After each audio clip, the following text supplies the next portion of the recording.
on eating welfare cookies.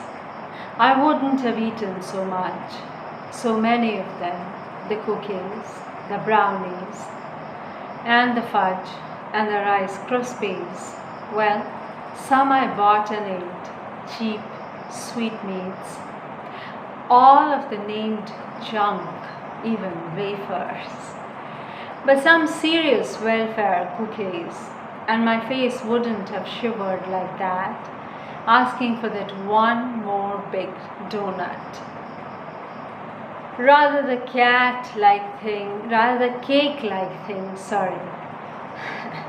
asking in a cat-like manner, but asking for the cake-like thing.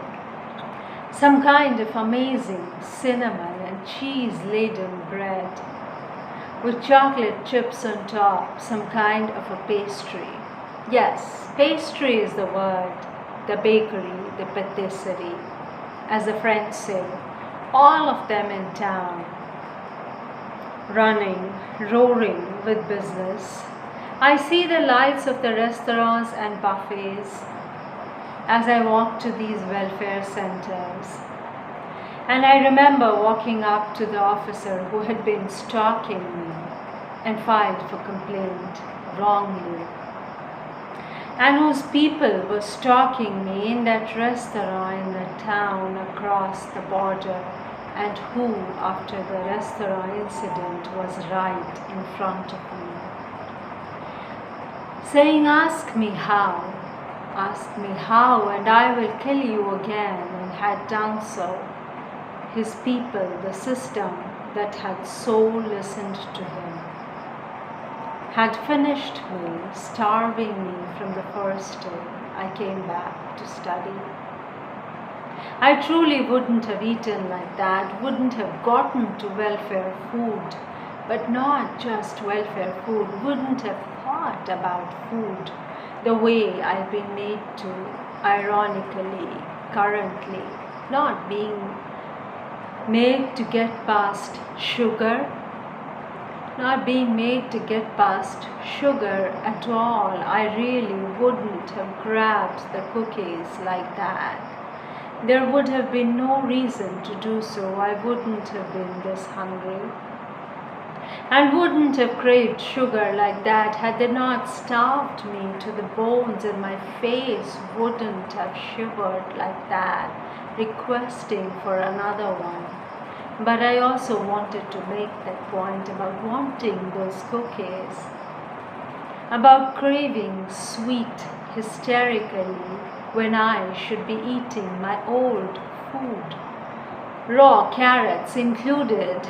But these are also places that deal with bashed and battered women, and I wanted to tell them of the beatings that I had received on my soul, the official and bureaucratic shunting, the killing of people in the name of immigration, and there are so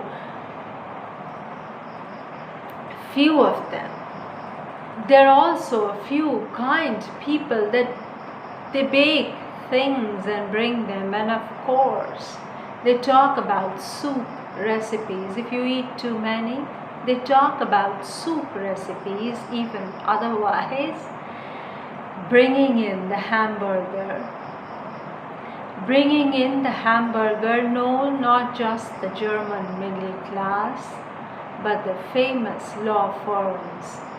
A hint, they might even know of my immigration trials.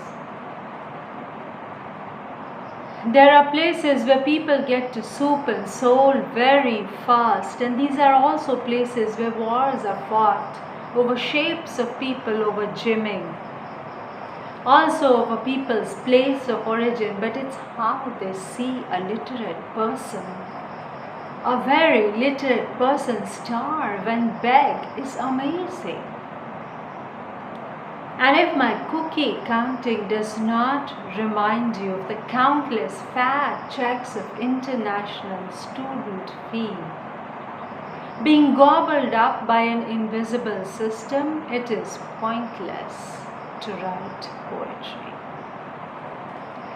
And if my cookie counting does not remind you of the countless fat checks of international student fee being gobbled up by an invisible system, it is pointless to write poetry.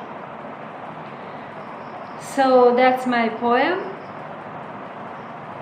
on eating welfare cookies, and I think that you already got the gist of it. Well, it's to an extent it is drawn from my own experience, because my visa did not get renewed for 2 years, and I ran out of so much money I'd borrowed from my parents that I filed for welfare. And once I got there and I got to this display of cookies, I feasted.